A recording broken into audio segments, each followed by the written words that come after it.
أنا دكتورة مريان ماهر، صيدلانية، بقدم لكم محتوى طبي بسيط يخلي المعلومة توصل لكم من غير أي تعقيد. بدأت رحلتي ومشواري من 6 سنين. وقتها يمكن ما كانش في حد بيفكر إنه يقدم المعلومة الطبية بشكل مبسط على السوشيال ميديا، فالحمد لله إني كنت من أوائل الناس اللي خاضوا التجربة دي، وكان هدفي الأساسي إني أوصل المعلومة الطبية المعقدة بشكل مبسط وموثوق لكل بيت. ال6 سنين دول كانوا مليانين تحديات، اوقات كتير بشتغل، بتعب، بدور وببحث، كمان بشتغل على الفيديو نفسه علشان المعلومة توصلك في افضل شكل. اوقات كنت بفكر هل فعلا المجهود ده هيوصل لحد، لكن كل مرة كان بيجيني تعليق او رسالة منكم كان بيأكد لي ان التعب بتاعي ما بيروحش هدر، وان اللي بقدمه بيفرق في حياة ناس حقيقي. كنت بحس ان المجهود ما بيروحش، وان اللي بقدمه فعلا ليه قيمة. وعمري ابدا ما هنسى تعليق جالي مرة من متابع كتب لي: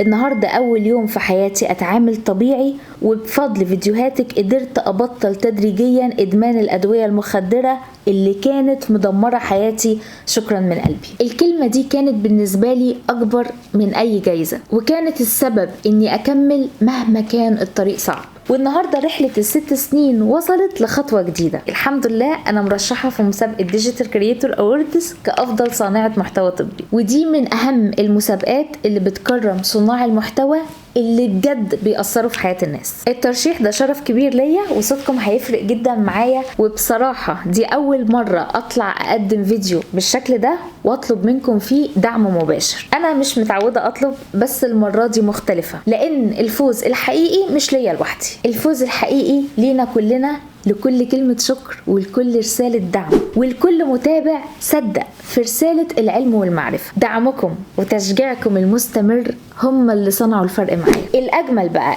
إن اللي فايز هنا مش اللجنة اللي هتحدده، انتم اللي فعلا بتقرروا. صوتكم هو اللي هيحدد مين اللي يستحق. علشان كده محتاجة وقفتكم جنبي دلوقتي. ادخلوا على الرابط تحت الفيديو وصوتوا للمرشحة دكتورة مريان ماهر، ويلا نثبت مع بعض إن المحتوى الهادف يقدر يوصل للقمة.